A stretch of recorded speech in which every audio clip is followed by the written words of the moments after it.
오늘은 출애굽기 23장을 읽어보겠습니다. 21장, 22장에 걸쳐서 우리가 지금까지 하나님께서 백성들에게 주신 언약 규범에 대해서 우리가 읽어가고 있습니다. 23장도 마찬가지로 그 언약 규범의 선포가 계속되고 있습니다. 모세에게 일러주시는 언약인데 백성들이 이렇게 살아야 된다.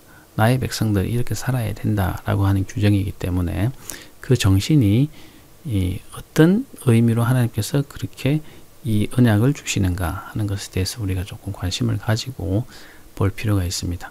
주의 깊게 읽어보시면 좋겠습니다.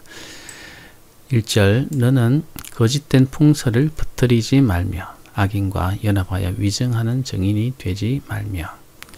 자, 거짓된 풍설을 퍼뜨린다고 하는 것은 유언비어를 퍼뜨리는 거 말하겠죠. 자기가 의도를 가지고 나쁜 의도를 가지고 나쁜 소문을 퍼뜨려서 내가 이익을 보려고 하는 것, 이런 행동을 하지 말라는 것이죠. 이런 행동들이 요즘에도 많지 않습니까? 네, 뭐 교회에서도 있는데요. 그런 것을 절대로 하면 안 된다는 것입니다. 사회에서건 교회에서건 어디서건 거짓을 퍼뜨려서 내가 이익을 보려고 하거나 다른 사람을 넘어뜨리려고 하거나 다른 사람이 이익을 보게 하거나 하는 그런 풍설은 절대로 퍼뜨리지 말아라고 한 것이고, 악인과 연합해서 위증하는 것. 네, 특별히 나쁜 사람과 말을 맞춰서 사실과 다른 것으로 재판에 나가서 위증하는 것. 이것은 금하고 있습니다. 당연히 이 자체로 악한 것이죠. 예나 지금이나 마찬가지입니다. 그것을 하지 말라고 하나님께서 지금 언약으로 말씀하고 있는 것입니다. 그리고 다수를 따라 악을 행하지 말라는 것입니다. 사람들이 군중심리가 사람이 많기 때문에 이것이 해도 되는 것처럼 같이 하게 되면 악한 것이라도 해도 되는 것처럼 사람들이 생각할 수 있는데 그것이 아닙니다. 다수를 따라서 악을 행하는 그런 우를 범하지 말라라는 것입니다. 아무리 다수가 혹시라도 그렇게 하더라도 나는 따라하지 말아야 된다라고 하는 기준이고요. 송사에 다수를 따라 부당한 증언을 하지 말라는 것은 송사는 재판을 말하죠. 재판이 열려서 어떤 사람들은 다 거짓으로 부당한 증언을 할지라도 나는 그렇게 하지 마라 라고 하는 것입니다. 물론 다수라도 그렇게 하면 안 되겠죠. 하지만 혹여라도 다수가 부당한 증언을 하게 되더라도 나는 그렇게 하지 말고 정직한 증언을 하라는 것입니다. 그 10계명에도 있죠. 거짓 증언을 하지 말라고 하는 것이 바로 그런 말입니다. 그 당시에는 재판이 증인에 의해서 재판의 증거인 경우가 많겠죠. 증인에 의존할 수밖에 없습니다. 과학적인 수사를 할 수가 없기 때문에 물론 증거가 명확한 경우도 있겠지만 그렇지 않은 경우 본 목격자가 나가서 증언을 해줘야 되는데 그런 증언을 할 때 거짓 증언을 하지 말라는 것입니다. 가난한 자의 송사라고 해서 편벽되이 두둔하지 말지니라. 그 소송한 사람이 자기 억울하다고 하는 사람이 가난한 자라고 해서 그 사람을 치우쳐서 두둔한다고 하는 것은 가난한 사람을 치우쳐서 두둔해라 이 말이 아닙니다. 반대이죠. 그 사람이 가난하기 때문에 내가 아는 사람이 부자이고 내가 모르는 사람이 가난한 사람이라고 해서 그 자기가 아는 부자인 사람을 치우쳐서 두둔하지 말라고 하는 것이죠. 자기가 분명히 그 아는 사람 부자가 잘못했다고 하면은 가난한 그 사람의 편을 들어줘야 된다고 하는 것입니다. 뭐 편을 들어줄 필요는 없지만 사실 그대로를 이야기해 줘야 된다 하는 것이죠. 내가 이렇게 부당한 증언을 해도 이 가난한 자가 내한테 원수를 갖거나 내한테 뭔가 한글을 할 수가 없기 때문에 내가 아는 사람의 편을 들어주거나 해서는 절대로 안 된다는 것입니다. 이것은 지금 사회에서도 동일하게 적용돼야 되는 것이고 특히나 우리에게도 중요하게 적용되는 하나님의 규범이 되겠습니다. 내가 만일 내 원수의 길 잃은 소나 나귀를 보거든 반드시 그 사람에게로 돌릴지며. 혹시라도 내가 싫어하는 사람, 꼭 원수가 아니더라도 싫어하는 사람이 있을 수 있겠죠. 뭐 또 내한테 원수 지은 사람도 있을 수 있습니다. 사회적으로. 그러나 그 원수의 길 잃은 소, 나귀.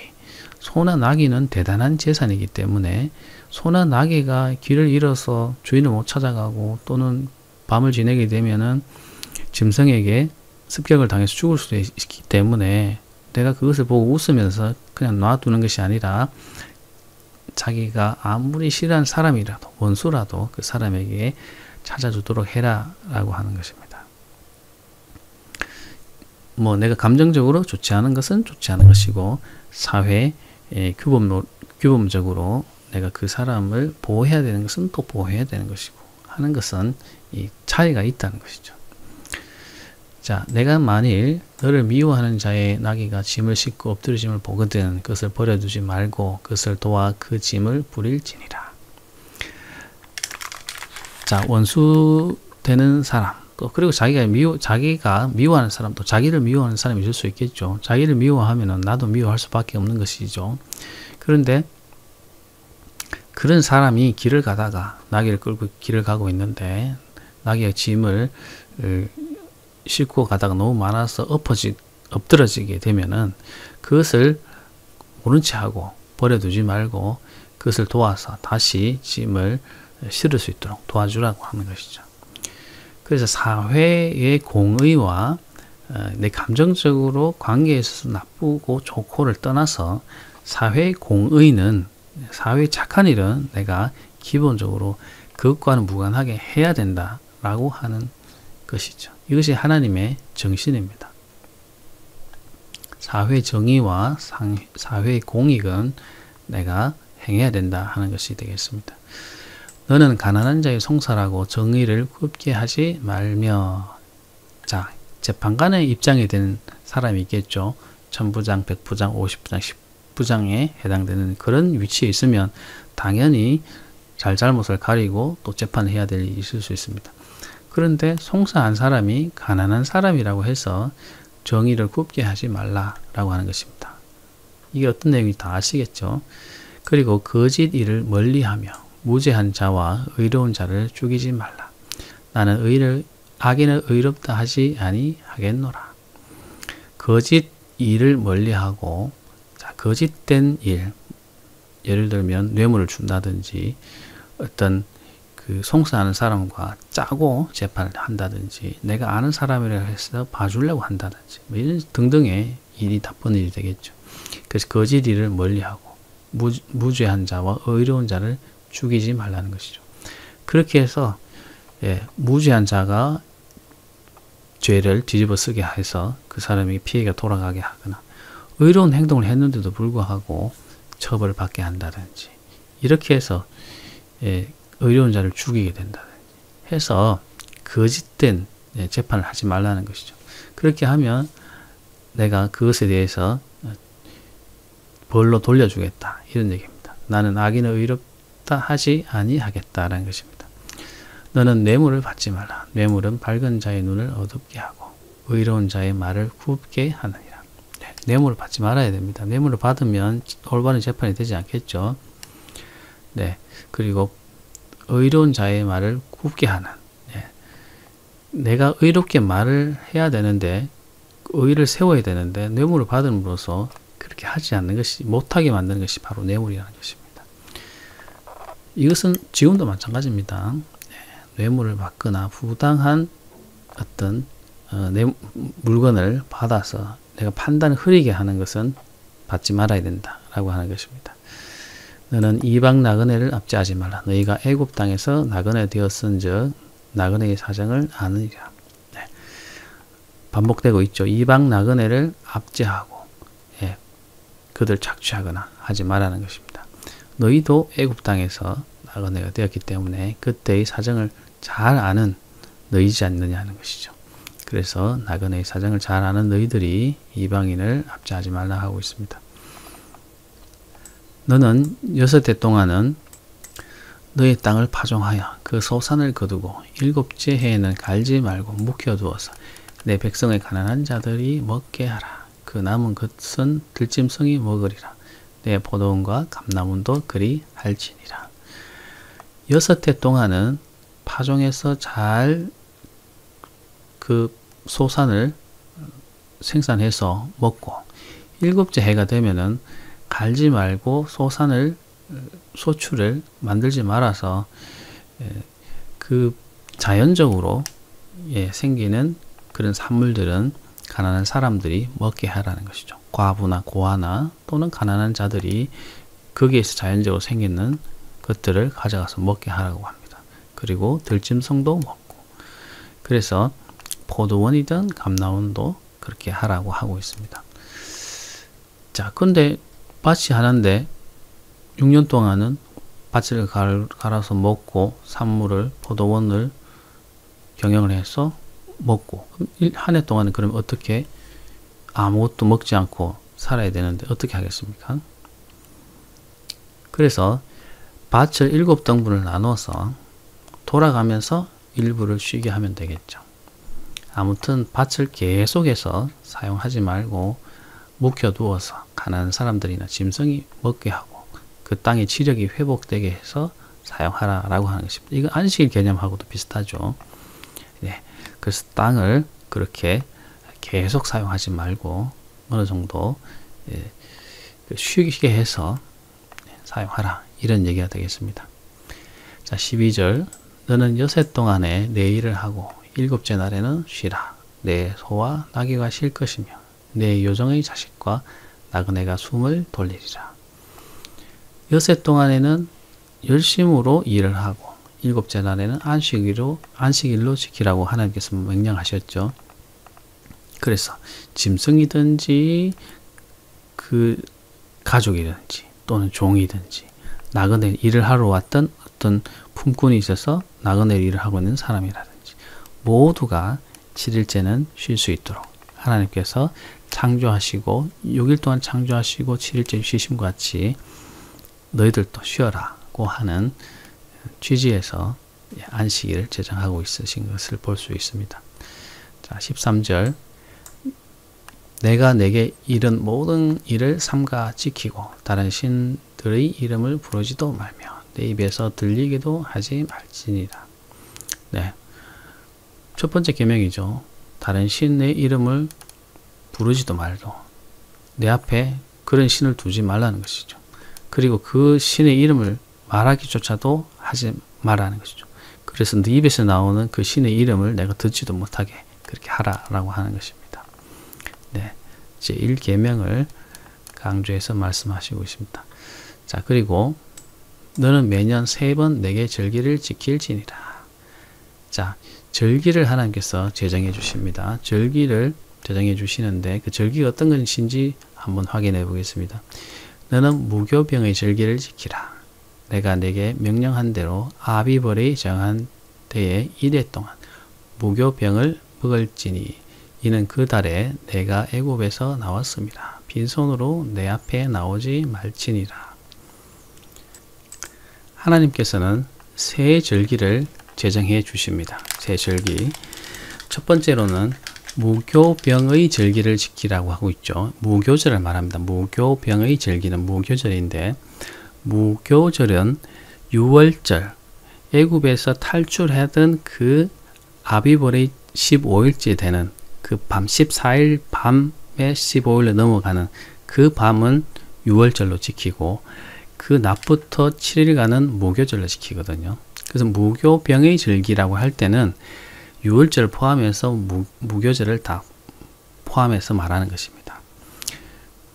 무슨 의미인지 아시겠죠? 그래서 출애굽을 기념해서 6월절과 무교절 지키는 것, 이것은 무교병의 절기가 되겠습니다.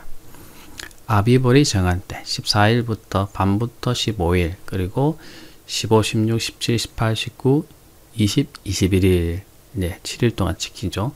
그래서 6월절 지키고 그 낮에 성회로 모여서 전체가 모여서 성회를 하고 그 다음에 집에서 머물러 있다가 7일째 다시 성회를 하는 그런 식의 절기를 지키게 됩니다. 그래서 1회 동안 무교병을 먹으라는 것이죠. 그 달에 내가 애굽에서 나왔습니다. 빈손으로 내 앞에 나오지 말지니라. 성회를 하고 하나님께 제사를 지낼 때 적당한 제물을 가지고 나와서 하나님께 제사를 지내고 성회를 해야 된다라는 말씀이 되겠습니다. 자, 그리고 맥추절을 지키라. 이는 내가 수고하고 밭에 뿌린 것의 첫 열매를 거둠이니라. 수장절을 지키라. 이는 내가 수고하여 이룬 것을 연말에 밭에서부터 거두어 저장함이라. 자, 유월절과 무교절 외에 또 두 개의 절기가 더 지정이 되는데 맥추절과 수장절이라고 하는 두 개의 절기를 하나님께서 말씀하십니다. 맥추절은 무엇인가 하면 보리 맥자를 써서 보리를 거둘 때에 이 추수를 기념해서 절기를 지키는 것을 말하고, 수장절은 밀을 거둘 때에 추수를 기념해서 지키는 것을 말합니다. 그 보리는 겨울에 커서 봄에 거두는 작물이죠. 그래서 맥추절은 6월절을 기준했을 때 50일째 되는, 대략 50일째 되는 날을 맥추절 또는 77절, 그 이후에는 오순절로 지키게 되는데, 이름만 다르지 내용은 똑같습니다. 여기서는 맥추절이라고 얘기할 때 77절 또는 오순절이 되겠습니다. 맥추절은 보리를 수확한다라는 뜻에서 맥추절이고, 77절은 그 오순절로부터 7일에 후에 절기를 지키기 때문에 77절, 7일에 지나서 지키게 된다. 49일째 지킨다고 해서 77절이라고 하기도 하고, 오순절은 대략 50일 정도 지나서 지키는 절기다 해서 오순절이라는 이름이 나중에 붙게 됩니다. 맥추절, 77절, 오순절 똑같은 이야기죠. 보리를 겨울에 키워서 봄에 수확해서 하나님께 그 수확을 기념해서 드리는 것, 이 맥추절이고요. 그리고 여름에는 밀을 키워서 가을에 거둬 드립니다. 그래서 이것을 수장절이라고 얘기하는데, 다른 이름으로는 초막절이라고 해서 불리기도 합니다. 수장절은 밖에 들에 나가서 텐트를 치고 그 일을 해서 수확했기 때문에 초막절 이렇게 얘기하기도 합니다. 그래서 수장절, 초막절은 같은 것이고, 가을에 밀을 수확하면서, 밀이나 다른 곡물을 수확하면서 지키는 추수감사절이 수장절이 되겠습니다. 수장절은 아비벌 15일이 6월절이 되는데, 그 반대 6개월이 지난, 딱 6개월이 지난 그 달의 15일이 수장절이 되겠습니다. 이해되시죠?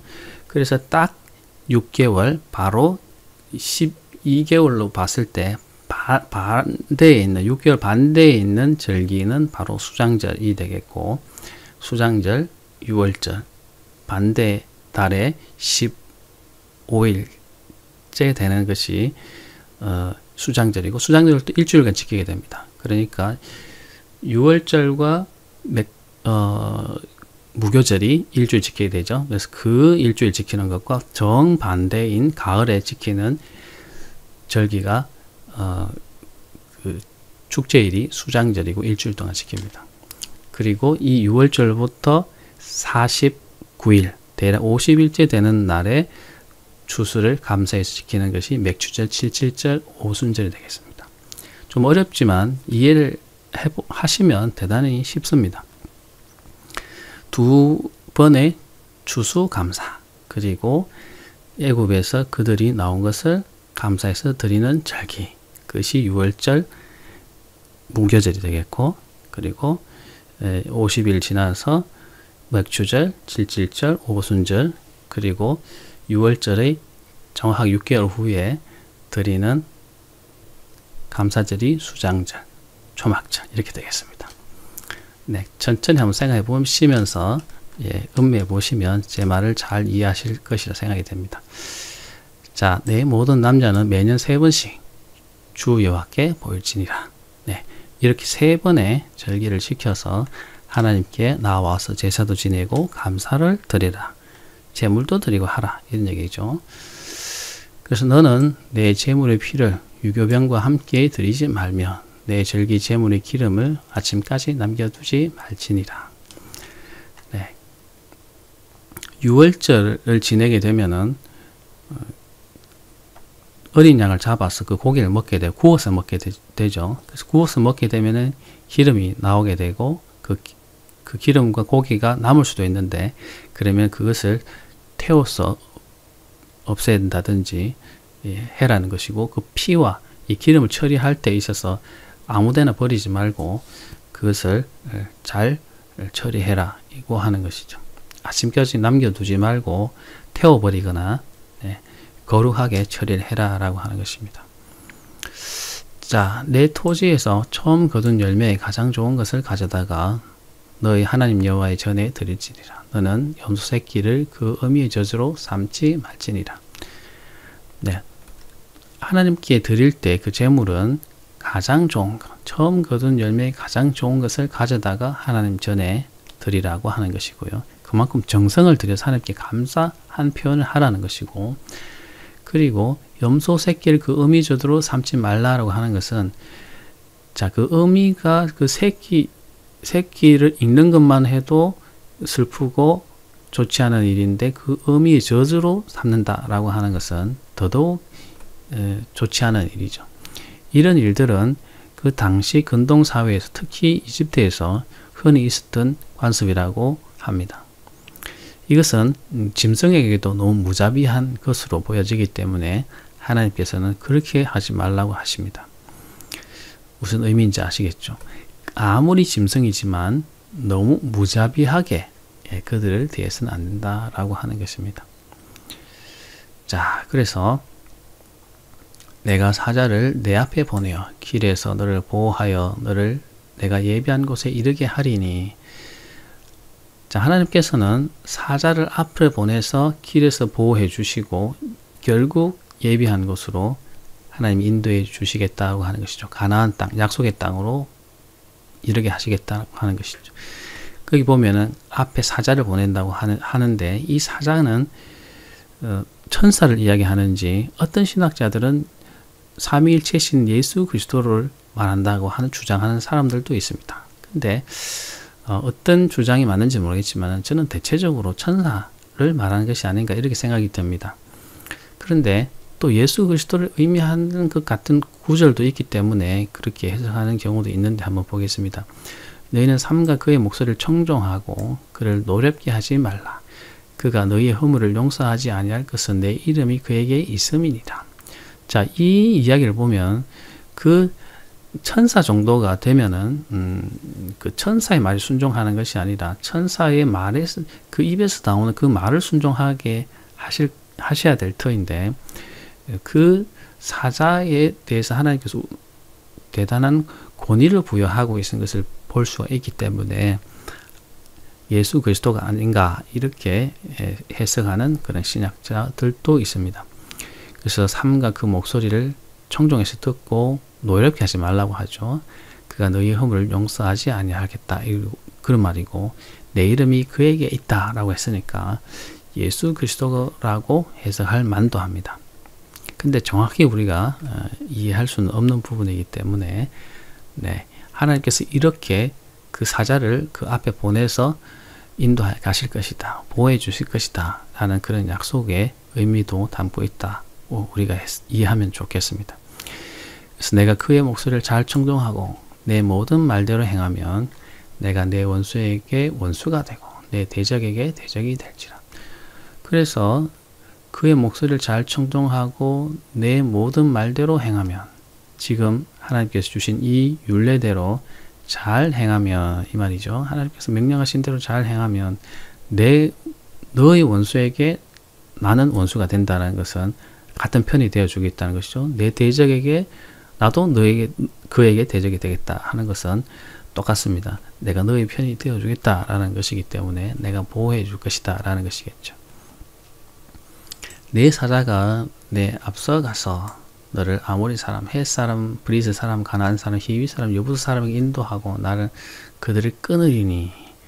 그 하나님의 사자가 앞서 가서 지금 가나안 땅에 살고 있는 여러 강한 부족들을 만나서 그들을 끊어버린다는 것이죠. 그 사람들에게로 너를 인도해 가고 나는 그들을 끊어버린다. 끊어버린다는 것은 처단한다는 것이겠죠. 너는 그들의 신을 경배하지 말며 섬기지 말며 그들의 행위를 본받지 말고 그것들을 다 깨뜨리며 그들의 주상을 부수고. 자, 그들을 끊어버렸다는 것은 그들을 이제 제압해버리고 거기서 살게 하셨다는 것이겠죠. 그때는 너는 그들의 신을 경배하지 말고 섬기지도 말고 그들의 행위를 그 신 앞에서 행했던 그 제사의식이나 이런 것들을 행하지 말라는 것입니다. 그것들 다 깨뜨려 버리고, 예, 우상들을 다 깨뜨려 버리고 주상들, 예, 이 큰 신상 같은 것을 다 깨뜨려서 부숴버리라는 얘기입니다. 내 하나님 여호와를 섬기라. 그리하면 여호와가 너희의 양식과 물의 복을 내리고 너희 중에서 병을 제하리니 내 나라에 낙태하는 자가 없고 임신하지 못하는 자가 없을 것이다. 내가 너의 날수를 채우리라. 그 사람들이 섬기고 있던 모든 신들을 제하여 버리고 우상들을 제하여 버리고 오직 하나님 여호와만 섬기면 하나님께서는 복을 주시겠다는 얘기죠. 먹을 복, 물에 관한 복, 병이 생기지 않아야 하는 그런 복도 주고, 또 자연적으로 낙태되는 일이 없고 또 임신을 못하는 일이 없어서 많은 자손들이 나서 그 나라가 번성하게 될 것이다. 그리고 너는 오래 장수하며 살 것이다. 이런 복을 내가 채워주겠다. 그렇게 하나님께서 약속하시는 것을 볼 수 있습니다. 이것은 전반적인 사회의 복이지 모든 사람들이 다 임신하게 되는데 임신 못한 사람들이 있을 것입니다. 그러나 전반적으로 그 사회에서 사회의 모든 사람들은 대략적으로 다 임신하고 다 아이를 잘 놓게 될 것이다. 이렇게 우리가 예측하는 것이 맞을 것 같습니다. 문자적으로 전혀 임신하지 못한 사람이 없게 될 것이다. 이렇게는 우리가 해석하는 것은 조금 무리가 있다고 생각이 됩니다. 자, 내가 내 위엄을 내 앞서 보내어 내가 이를 곳의 모든 백성을 물리치고 내 모든 원수들이 내게 등을 돌려 도망하게 할 것이며. 자, 똑같은 내용이 반복되고 있죠. 내가 내 위엄을 내 앞서 보낸다는 것은 내 사자를 보내는 것과 똑같죠. 모든 백성을 물리치고 내 원수들을 내게 등을 돌려 도망하게 만들 것이다 라는 것이고요. 내가 왕벌을 내 앞에 보내리니 그 벌이 히위 족속과 가나안 족속과 헷 족속을 내 앞에 쫓아내리다. 그 당시에는 벌들이 모여 사는 그런 벌들 중에는 모여 사는 벌들 중에는 대단히 사나운 그런 벌들이 있었던 것 같습니다. 그리고 그 벌에 쏘여서 좋지 않은 일을 당하는 경우도 많았던 것 같습니다. 그래서 그 왕벌을 보내서 그 여러 족속들, 히위 족속들이나 가나안 족속들이나 헷 족속을 괴롭게 해서 쫓아낸다라는 것은 물론 그 벌만으로 해서 쫓아보낸다는 건 아니겠지만 그만큼 하나님의 심판을 받아서 그 사람들이 도망하게 될 것이다. 이런 얘기죠. 그러나 그 땅이 황폐하게 되므로 들짐승이 번성하여 너희를 해칠까 하여 1년 안에는 그들을 내 앞에서 쫓아내지 아니하고. 만약에 그렇게 해서 그 원주민들을 쫓아내고 전멸시켜서 너희들이 들어가게 되면은 그 땅을 아직 완전하게 통제할 수 있는 상태가 아니기 때문에 들짐승이 너무나 번성하게 돼서 맹수 같은 짐승들이 너무나 번성하게 돼서 또는 작물을 해할 수 있는 그런 들짐승들이 많이 번성하게 되어서 피해를 볼 수 있기 때문에 그들을 서서히 쫓아낸다라고 하는 것입니다. 그만큼 하나님께서 배려하시고 있는 것이죠. 그만큼 내가 너희들을 배려하고 사랑할 것이다 라는 것입니다. 내가 번성하여 그 땅을 기업 얻을 때까지 내가 그들을 내 앞에서 조금씩 쫓아내리라. 내가 내 경계를 홍해에서부터 블레셋 바다까지 광야에서부터 강까지 정하고 그 땅의 주민을 내 손에 넘기리니 내가 그들을 내 앞에서 쫓아낼지라. 자, 경계를 정한 그 땅을 주는데 경계를 정했다고 했죠. 홍해에서부터 블레셋 바다, 광야에서부터 강까지로 정하고 그 땅의 주민을 내 손에 넘기겠다고 했는데 이것이 이제 나중에 주게 될 땅의 경계가 되겠죠. 요거는 좀 이따 보겠습니다. 너는 그들과 그들 신들과 언약하지 말라. 그들이 내 땅에 머무르지 못할 것은 그들이 너를 내게 범죄하게 할까 두려움이라. 그가 그 신들을 섬기면 그것이 너희 올무가 되리라. 네. 그들이 원주민들이 섬겼던 신들과 언약하지도 말고 그 땅에 그들을 남겨두지 말라는 것이죠. 왜냐하면 올무가 되어서 하나님과 멀어지게 할 것이기 때문에 그렇게 조심하라고 하는 것이죠. 자, 그러면 경계에 대한 이야기를 좀 해야 될 것 같은데, 홍해와 블레셋 바다. 자, 지도를 한번 보겠습니다. 자, 두란노 소원에서 나온 지도를 보면 홍해라고 할 때 아마 이 우리가 이스라엘 백성이 넘어왔던 바다, 홍해가 여기에 있는데, 여기를 이야기할 수도 있고, 또는 이 아카바만에 있는 이 에시온 게베를 포함해서 이 아카바만을 말하는 것일 수도 있습니다. 그래서 대략적으로 이 홍해 또는 이 아카바만의 끝, 에시온 게벨 정도에 있는 이곳에서부터가 영토가 될 것이다 라는 한계가 될 수 있고요. 블레셋 바다라고 하는 것은 이 지중해를 말하는 것입니다. 지중해. 그리고 광야. 자, 보시면 광야에서부터 강까지라고 하는데, 광야는 이 광야를 말하죠. 수르 광야나 내지는 파란 광야, 내지는 신광야. 이 전체 광야를 말하는데, 이 광야에서부터 강이라고 하면 유프라테스 강 상류를 말합니다. 다른 지도를 한번 보겠습니다. 자, 이 지도를 보시면 유프라테스 강의 상류, 이 강, 이 상류 지역을 말합니다. 그래서 홍해와 블레셋 바다, 블레셋 바다는 이 지중해를 말하는 것이고, 홍해는 이쪽 내지는 이 아카바만을 말하는 것이기 때문에 이쪽 남쪽 경계, 그리고 광야, 대략적으로 이 광야에서부터 강까지라고 해서 이 전체 넓은 지역을 말하는 것 같습니다. 그래서 솔로몬 시대나 다윗 시대 때 이 지금 언급되고 있는 그의 땅의 근접하는 정도의 땅을 정복하게 됩니다. 완전히 똑같지는 않지만 그 정도까지 정복하게 되는데, 아마 의미적으로 볼 때는 그 영토에서 약간 바깥으로 영향 세력권을 미치는 정도의 범위를 말하신 것이 아닌가, 이렇게 보는 해석하는 것이 일반적입니다. 아무튼 하나님께서 그렇게 너희들이 나의 율법과 나의 명령을 잘 지키며 경계를 홍해에서부터 블레셋 바다까지, 광야에서 강까지 정해서 주겠다라고 약속하셨는데, 이것이 이스라엘이 가장 강성할 때에 정복된 정도의 땅이다, 이렇게 이해하시면 좋을 것 같습니다. 자, 오늘은 내용이 좀 길고 어려운 게 좀 있을 수 있었는데, 천천히 다시 한번 읽어보시면서 제가 말씀드린 거 생각해 보시면 잘 이해되실 것이라 생각됩니다.